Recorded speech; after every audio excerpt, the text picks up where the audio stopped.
I'm Jim Check. You're watching Kelowna Now. With me, Gavin Dew, MLA for Kelowna Mission. Lots to talk about. Let's start off with a bridge. Like you guys have been asking for a bridge, and then we just had that incident here, which made for, I think, a lot of people say, like, why isn't there a second crossing?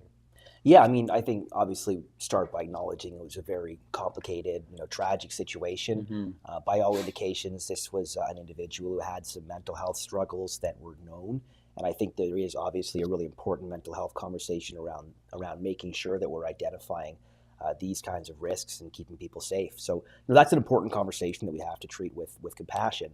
But I think it also, yesterday showed us just how fragile and brittle our transportation corridor is when it comes to any kind of disruption. You had obviously the massive commuter traffic disruption, goods movement disruption, emergency response was a major challenge.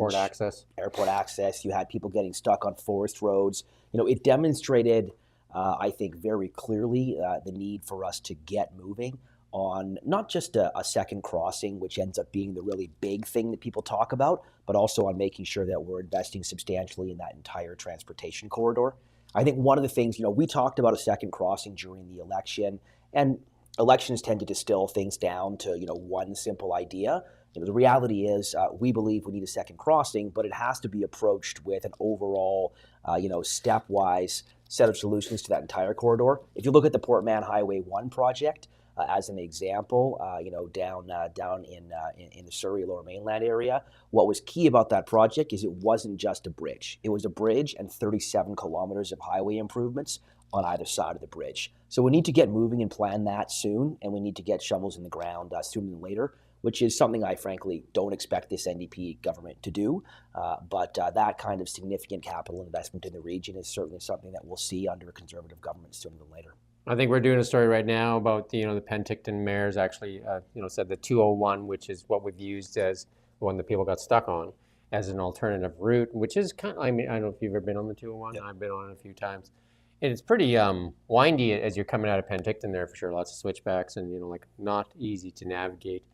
But you're not getting transport trucks on there en masse for sure, up and down that 201.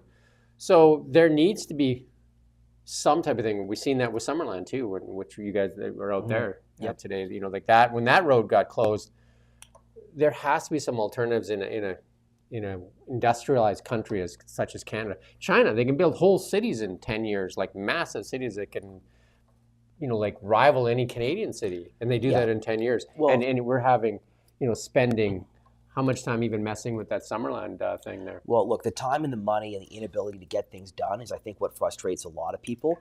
What I've written about this at length. I've talked about a crisis of indecision that I think we face in Canada and in BC in particular. And I would say that's twofold. Partly, it's that we are just so darn slow to get publicly funded transportation infrastructure, hospitals, schools, to get all those things built.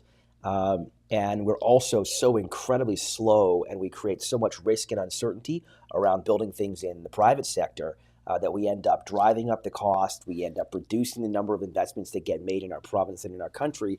And as a result, we actually diminish our own fiscal and economic health that would allow us to invest in getting that public sector infrastructure built faster. So we have to break that impasse and start, pardon my French, but we have to start getting shit done again in this country and in this province. I would point people to, and this is the federal responsibility, our Trans-Canada Highway, our number one highway across Canada, is still not 4-lane all the way across Canada. Yeah. I mean, this country has been a nation for a while.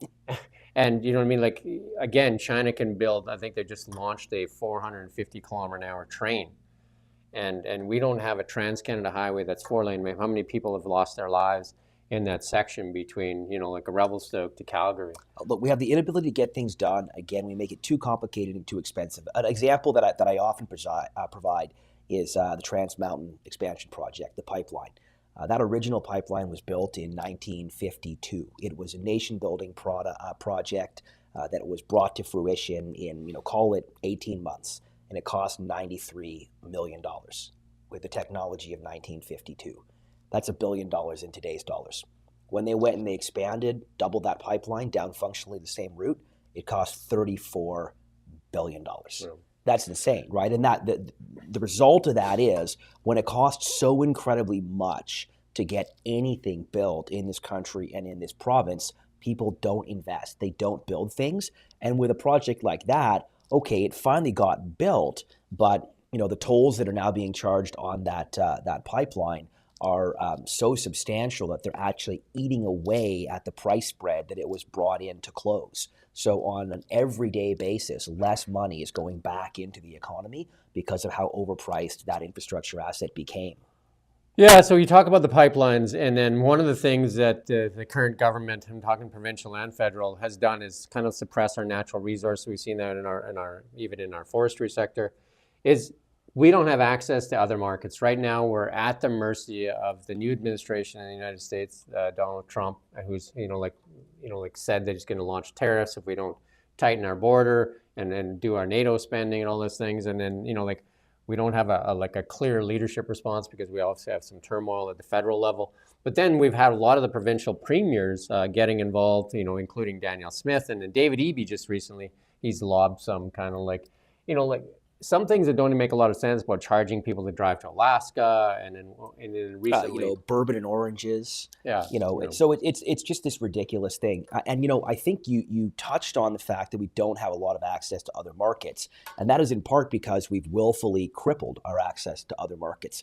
When you look at pipelines as an example, there's 810 or 820,000 kilometers of pipelines in Canada, and they're all integrated on a very north-south basis. They integrate with the American pipeline system. When you had people coming out and saying, "Hey, we're going to prevent oil from going to the U.S." Well, the reality is, in many instances, it crosses the border numerous times to make it back around into Canada. Yeah. So, we had Energy East get blocked as a result of political intransigence in Quebec. We had pipeline access to the West Coast to allow Tidewater access and to close the price spread between West Coast Select and West Texas Intermediate oil, which would have which has brought significant new revenue into the Canadian economy. But we had to fight tooth and nail just to be able to build critical infrastructure to enable us to diversify our economy and to not be, as we are today, at the mercy of the United States. So when you combine the fact that we've made historical decisions over a matter of decades that have in some cases increased our reliance on that market, with the fact that this is a provincial government and a federal government as well that have left us with a stalled out, anemic economy with very little capacity and resilience to respond to even a minor economic threat, and now we're facing the big one.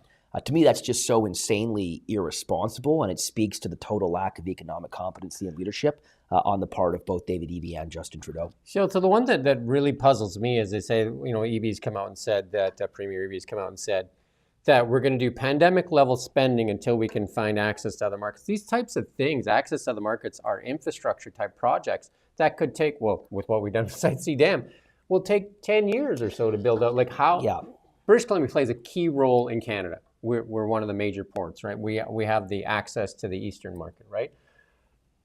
But how do we can't get this done in 6 months, a year? Like what we got ourselves in with this pandemic level spending is the mess we find ourselves in today. And with all the regulations and the suppression of our natural resources, how do we find access to other markets? Would the Conservatives have a plan, I guess, is my question to you? Yeah, I mean, Jim, first off, on just the COVID level spending that David Eby wants to push alongside Justin Trudeau, to me, that's just a wholly irresponsible response, right? We all saw what happened. The huge inflationary pressures that were created by that level of spending has led us into obviously massive inflation, into massive interest rate hikes. This time it would lead to the destruction of the dollar. I guarantee that it would lead to the destruction of the Canadian dollar, and then you'll see inflation. I don't see a lot of public appetite for the kind of COVID level spending and COVID level measures that David Eby wants to push through. But even when you see this premier try to pivot to the economy, which he's tried to do, we put a shot over the premier's bow shortly after the election. We made it very clear that we were pivoting hard toward a focus on private sector jobs and economic growth. And between that and the threat of tariffs, this premier has now decided that after years of ignoring the very existence of the economy, he's going to be the savior of the economy. And he started trying to speak about economic issues, started trying to position his government as one that is going to do the exact opposite of what it's been doing for the entirety of his time as premier. So, they came out and announced that they were going to, for example, waive the environmental assessment process for a set of wind power projects, which is interesting because that is basically an admission on the part of government that their EA process is not working and is blocking projects. But instead of fixing the process, they're going to carve out their political priority. That speaks to just how unserious this government is. They're going through considerable changes to the Mineral Tenures Act, which affects staking in the mining sector. And on the one hand, you've got a government trying to establish trust with a mining sector who are very dubious, and then you've got the minister responsible for economic development, for jobs, for red tape reduction, which is my critic portfolio, coming out and basically endorsing this study that came out of Simon Fraser University that said red tape's not the problem. And again, this minister, who should be the one person who gets it, that we need to address the issue of red tape and permitting, continues to deliver that same message that, red tape's not the problem. Government's not the problem. It's something else. So this is a government that I think is trying desperately to at least pay lip service to the need to pivot toward the economy. But fundamentally, these folks don't understand a thing about business. So a lot of people are saying that there's a lot of noise out there saying that we need leadership to deal with the tariffs and deal with Donald Trump. But right now, we have a resigned prime minister and we have a leadership race in the Liberal Party. How much pressure can the premiers put on the federal government to force an election? I think, the premiers have been left to fill the void. Right. In the absence but it's a disjointed leadership. Filling, right? Yeah, exactly, right. What you need is actually a level of cohesion and unity around a core message. And for that, you actually need to have a functioning leader. I think, Donald Trump smells weakness, and there's a whole heck of a lot of weakness going on in Canada right now. You obviously have a prime minister who's been a lame duck for some time, who has absolutely no mandate to negotiate anything with anyone whatsoever. So, Trump is going to take advantage of that weakness and of that drift in terms of a national agenda. I think that it is incredibly selfish, frankly, for the Liberal Party of Canada to expect, Canadians to wait while they sort themselves out, as Pierre Poilievre put it, and to basically put us all in a position where we are weak in our response to an existential economic threat, where we're attempting to negotiate with our greatest trading partner, and we don't even have a negotiator with a mandate at the table. So I do think pressure can be brought to bear to get an election going sooner, and I do think that it definitely needs to be,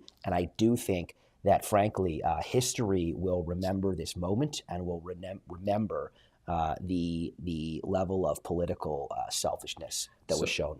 So we see in Alberta, Danielle Smith ran on Alberta First. That was her mandate. She ran on Alberta First, and she was elected on an Alberta First mandate. I mean, she was clear about that. That's how she ran, right? Alberta First. Albertans come first. Donald Trump ran on the same thing, and he got a mandate from the American people. It's America First.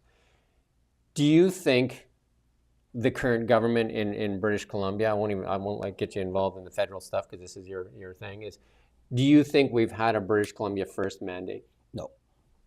Yeah. No, I don't think. I think this government, frankly, has lost direction. I think they don't know what they want to do. I think that they were in a very lucky position where until shortly before this election, they had a divided opposition. And they thought they didn't need to worry about having a clear plan. They thought they didn't need to worry about any of that stuff because they were going to have a cakewalk to a supermajority. Then all of a sudden, they found themselves in a hard-fought election. And instead of articulating any kind of a positive vision that would put BC first, any kind of an economic vision, any kind of a strategy or plan, they spent all of their time trying to denigrate and marginalize their conservative opponents. Now they find themselves in a position where they've barely hung on to government. They've realized they're actually facing a serious opposition that is putting its focus on jobs and the economy and on substantive policy issues.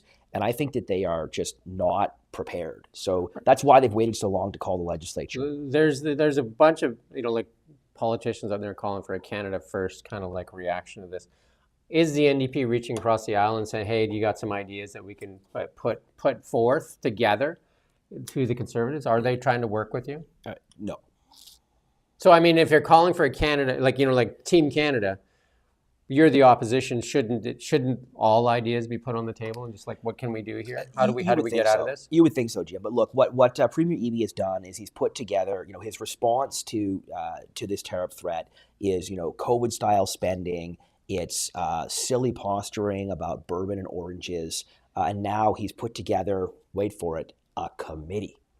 He's put together a cabinet committee. The dreaded committees. Now, the dreaded committees are long, dark cul-de-sacs down which good ideas are sent to be strangled. But he's put together a committee where he's got this, frankly, very weak economic cabinet where he's got, a finance minister who was promoted to finance after creating 0 private sector jobs when she was jobs minister. He's got a jobs minister who doesn't believe that red tape is a problem. He's got an agriculture minister who spent 5 years fighting against John Horgan's commitment to enable processing on farm. He's got a forestry minister who's never cut down a tree or held a job in the private sector as far as I'm aware of. And it's led by Ravi Kahlon, who led the government's last whole of government push on housing. And guess what? Last year, housing starts went down by 5,000. So he's got just, frankly, a weak team, no plan, and a very weak mandate from the people of British Columbia. And as I said online earlier today, I think the best support package that David Eby could give would be an envelope containing his resignation letter. How many plane tickets have they bought right now to send somebody to Japan, send somebody to, different markets in the world, to Europe, to different places to say, will you buy our lumber? Will you buy our oil and gas? Will you buy our whatever it is that we're going to subsidize? What are we doing to develop markets outside of the United States? Well, Jim, the funny thing is that this NDP government actually shut down trade offices that BC had all over the world and basically tried to embed in federal offices where we're paying some salaries in some federal offices that are not focused on BC. So literally, as we've led up to this crisis, you have a government that has reduced our ability to increase our trade in the world, that has delayed and driven up the cost of our trade-enabling infrastructure to get our goods to market, that has driven a generation of young entrepreneurs and innovators out of this province, and that has left us with a private sector economy in tatters, very little response capacity in order to pivot in this situation. And on top of all of that, they've massively bloated the size of the public sector payroll. So we're going to be paying for that with a diminished economy. Perhaps one of the ideas, this is a joke, that maybe David Eby should just, instead of like giving, like a CERB type thing out, just hire everybody for the government. Everybody works for the government. Everybody works for the government, and everybody gets a minister's position. To be honest, I mean, the only people that have actually been looked out for by David Eby is his cabinet, who gave a $1.9 million a year raise to before sending them off on vacation. We actually just got access to all of the cabinet ministers' calendars, which they're obliged to disclose. They've had, from what I saw, one cabinet meeting since the election. A number of their cabinet ministers have had no meetings or have broken the law or broken the rules by refusing to disclose what meetings they're having. So you have basically a non-functioning government that are getting paid a bunch of money. And at the same time, to your point, look, this is a government that over the last 7 years pre-election had 0% private sector job growth and 33% public sector job growth. And there are people, and I've had them take runs at me online, there are people in that party who fundamentally believe that the only good jobs are public sector jobs. And don't get me wrong, Jim, we need strong public services, but we also need a private sector to pay for it, and that is what this economically illiterate government does not understand. One of our biggest contributions to our GDP in British Columbia is our forestry sector, which, Kevin Falcon, when he was still running as the opposition leader, and John Rustad, your leader, has said that it's in shambles and tragic. And what have we done to convince the Canfor's to come back and invest when they left, like the AP planers and those guys? Because that is one of our biggest resources. Because you look at British Columbia, if you look at it from a Google's map, what do you see? Trees, right? Tons and tons of trees, one of our greatest assets. And how are we developing those markets? Because I'm pretty sure that if tariffs come with already the softwood lumber stuff, that's going to hit the forestry industry the hardest. Yeah, I think. Look, I was speaking with a forestry executive recently, and the way that they put it is that this government has created so much instability that it is basically uninvestable. And there is no question that people are simply pulling capital and waiting until they actually have clarity on being That was able even to prior invest. to these tariffs. Absolutely. Canfor closed the planned expansion in Houston, closed Bear Lake, and cut back in Prince George. Yeah, but look, brass tacks, when it comes to trying to address the forestry sector, we have a forest minister who's never cut down a tree in his life and has only ever worked in government.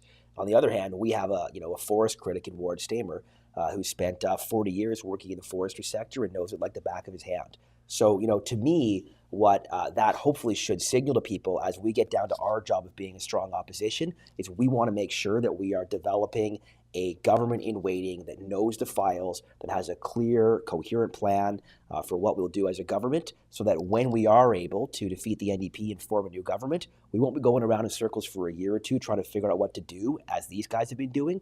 We'll be going in and getting the job done. We used to be pretty good partners with Alberta, and Alberta's got the excuse me there, the trump card though, because a lot of the exports are Alberta oil and gas. How is our relationship with Alberta? Excuse me. Not great. The reality Used to be is, yeah, absolutely. Look, we should be thinking from a very Western Canadian perspective. And I think Kelowna is actually uniquely positioned at kind of a cultural crossroads between BC and Alberta. We've got a lot of folks that live here and do a ton of Kelowna, business Calgary in has a Alberta. huge connection. 100%, right? There's such a massive opportunity there for us specifically. But what I will say is when you cross the border into Alberta, the air is just different. There is a can-do attitude. There's a desire to see investment. Obviously housing is less expensive, taxes are lower.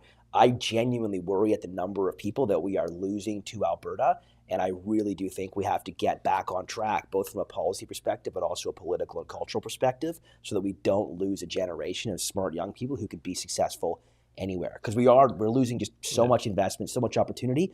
We have the fundamentals. You want to talk about oil and gas? We've got tons of natural gas here, and we're not exploiting it enough. We've got tons and tons and tons They of were here opportunities begging for mining for it. critical minerals. The Japanese were here begging for it. The Germans were here begging for it. And our federal government told them that there's no viable plan for that, but they'll sell them hydrogen in the future, which we don't have. Right. Yeah, I mean, look, Jim, our economy in BC is weak by choice. By choices that have been made by governments, by political choices that have been made.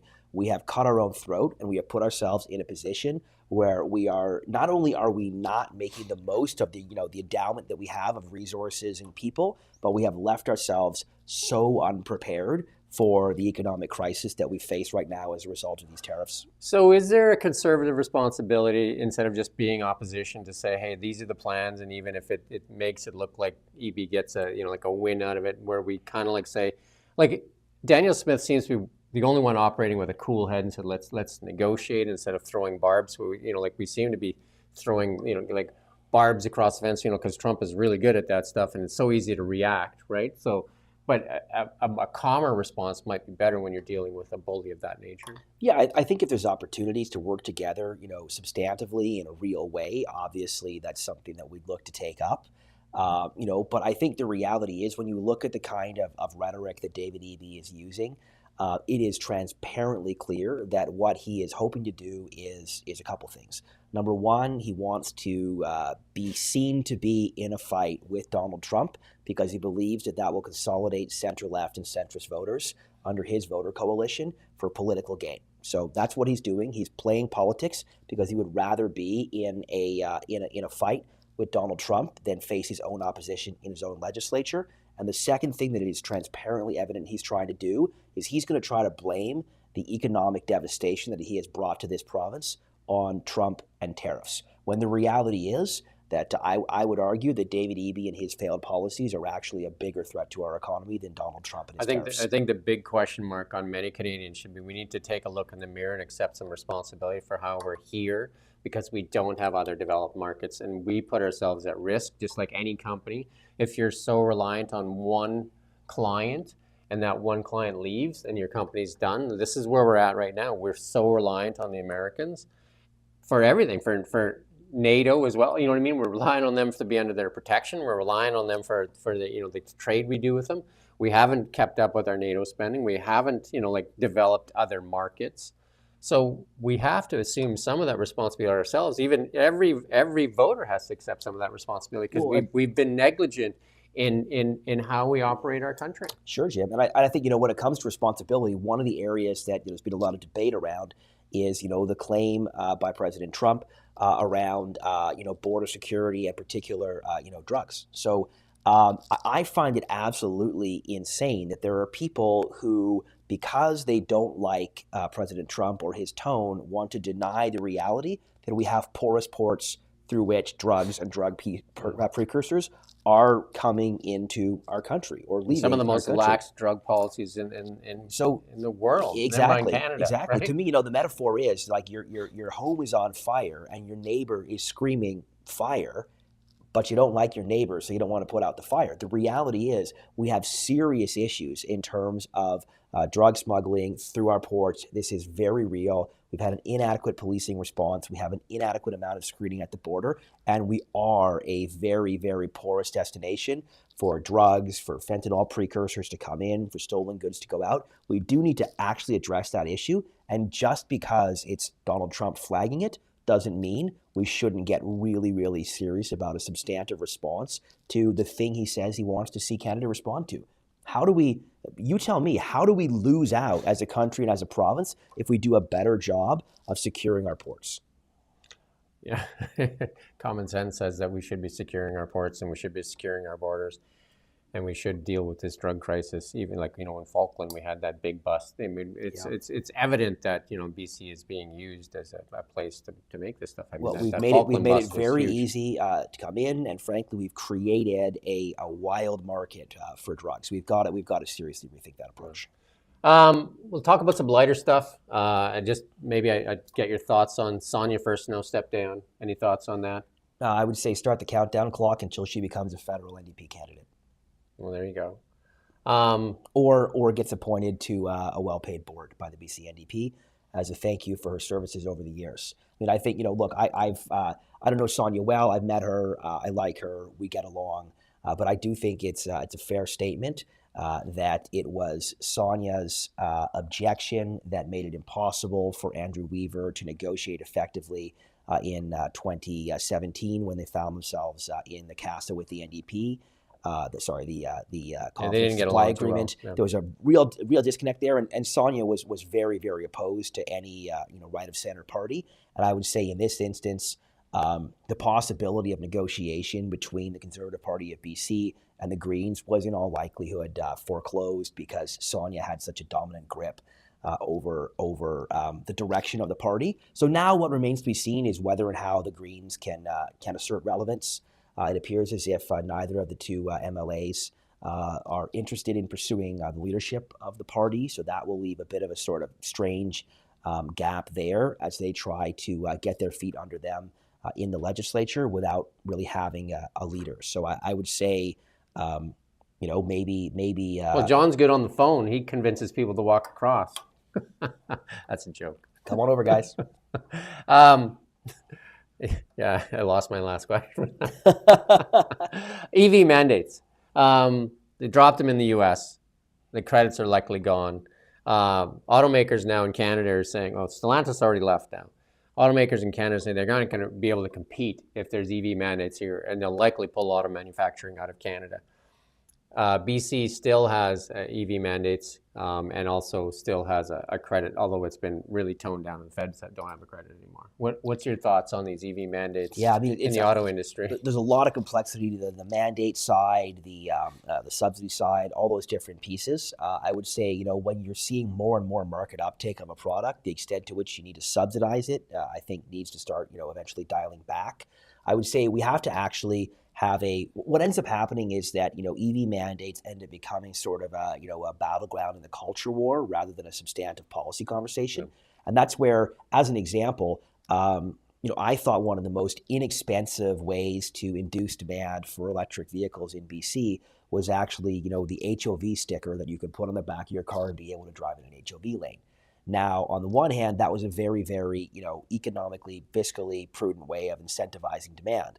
On the other hand, now as you're getting more and more uptake, how long can that policy last? And equally importantly, how do you deal with challenges where, for example, in a good chunk of the province, you've got gas tax paying for transit and for road maintenance? Now, if you're driving an EV, you're basically getting carved out of paying for the maintenance of the roads you're driving on. So there's going to have to be some really serious, not just ideological conversations, but really serious policy conversations around the future of EVs in Well, BC. according to the federal environment minister, he doesn't want to put any money into roads, so you don't need that tax because there's no roads. Well, thankfully, he's not going to be the environment minister for long, Jim. Another joke. It's Comedy Central here today. Any final thoughts? Like you've been now an MP or MLA for, a while. Any surprises? I think it's as expected. Like we're doing the work. I think I've been very active in the community, very active on the road, meeting with stakeholders, trying to be very prepared as we prepare to finally go into the legislature on February 18th. It's been a really... You haven't been there yet, right? No, it's absolutely And wild. you've been elected when? Yeah, since October. It's absolutely... And you haven't been in the House yet? It's just, it's honestly Parliament. wild, Jim, just the Yeah. total lack of accountability. Like this government does not want to get into the House. We've been existing in this strange phony war for months where we're sort of circling each other. Yeah. So I think everyone is excited about actually getting into the legislature, having direct accountability through question period, being able to, to actually debate substantive policy and bills. And I think that when we do that, we're going to demonstrate that we're a focused government in waiting that's talking about, the everyday concerns of British Columbians. And I think that's going to continue to diminish the ever wavering support for David Eby and his government, and hopefully get us to an election soon. They promised $1,000 when they ran. They said they'd get that right away. And they delayed, so you can't even say no until February 18th. Right? But I don't think with all this going on that $1,000 is going anywhere. Well, hey, what do you know? They're going to use Donald Trump as an excuse to break the promise, right? I mean, I think at the end of the day, this is a government that had no plan, that was reliant on a vote split and then reliant on a culture war to win an election they had no business winning. This is a premier that has a very weak mandate from the public, a very weak mandate from his own party, and I don't think we'll make it until the next election. And, God willing, that next election will come in less than 4 years, and we'll be able to get focused on getting BC back on track. So if you're waiting for that $250 check from the feds, likely not going to get that. And if you're waiting for that $1,000 check from the province, you're likely not to get that either. Building bridges, burning bridges. In the U.S., it seems like we've got some politicians that would like to burn a bridge, and then we're hopefully trying to build a bridge here, and that's how we'll end it, I guess. Yeah, Jim, thanks so much for having me. And as you say, right, that's the most important thing. Look, politics can get spicy, and that's part of the job. But at the end of the day, what we do need to do is we need to build bridges in the community. We need to build bridges with trade partners, and we need to start getting stuff done in this province again. Yeah, building bridges to a better tomorrow would be a good plan, right? Absolutely. All right, thank you for coming in, and we do thank you for watching Kelowna Now. Thanks for having me, Jim. We don't just report the news. We live here too. Try to We're keep it your light, neighbors, but bringing hey. you stories that matter to all of us. We're always a little No spicy, government Jim, funding, whatever that no outside influence. Kelowna Now.